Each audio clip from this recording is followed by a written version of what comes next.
जय श्री महाकाल दोस्तों। अगर आप लोगों को मेरी दी हुई साधना और तंत्र की जानकारी अच्छी लगती है तो चैनल को सब्सक्राइब करें, बेल आइकॉन को ऑल करके रखें ताकि मेरी कोई भी वीडियो आए तो आप तक पहुंच सके। आज मैं आप लोगों के लिए वो शक्ति की साधना और जानकारी लेकर आया हूं जिस शक्ति से कुछ साधक डरते हैं और कुछ साधक उनकी साधना करना चाहते हैं। इस शक्ति का नाम है खबीस। वैसे तो खबीस कई प्रकार के होते हैं। मैंने अपने चैनल में पहले भी कब्रिस्तान खबीस के बारे में जानकारी दी हुई है। आज कुछ उन्हीं शक्ति की दूसरी साधना लेकर आया हूं। ये जो खबीस होते हैं वो इतने ताकतवर होते हैं, इतने शक्तिशाली होते हैं कि मुझे बताने की कोई आवश्यकता नहीं है। जो साधक है वो खुद ही जानते हैं। अगर इस प्रकार की शक्तियों को हम किसी कार्य के लिए कहीं भेज दें तो बिना पूरा करे वापस नहीं आते हैं। अगर किसी के शरीर के ऊपर ये खबीस होगा तो इसे हटा पाना बहुत ही मुश्किल होता है।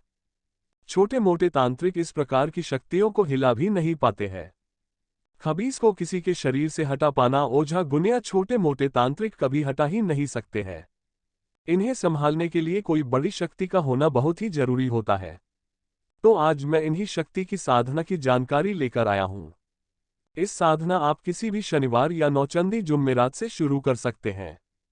ये साधना पूरे 8 दिनों की होती है। 8वें दिन खबीस सामने आएगा। ये साधक के पास धुएं के रूप में आएगा और फिर वही धुआं पूरे शरीर का स्वरूप लेगा और साधक से बातें करेगा। इस साधना में आपको शराब और मांस मिठाई का भोग देना होगा।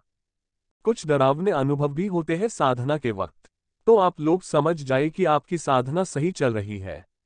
यह शक्ति सभी प्रकार के कार्य करने में सक्षम होती है। मुझे इस शक्ति के बारे में ज्यादा जानकारी देने की आवश्यकता नहीं है, क्योंकि कोई भी साधक इस शक्ति के बारे में भली भांति और अच्छे से उन्हें पता होगा। इस शक्ति को एक बार आपने सिद्ध कर लिया तो पूरे जीवन दूसरी साधना करने की आवश्यकता नहीं होगी। जिस साधक भाई को यह साधना करनी है तो वह मुझसे संपर्क कर सकता है।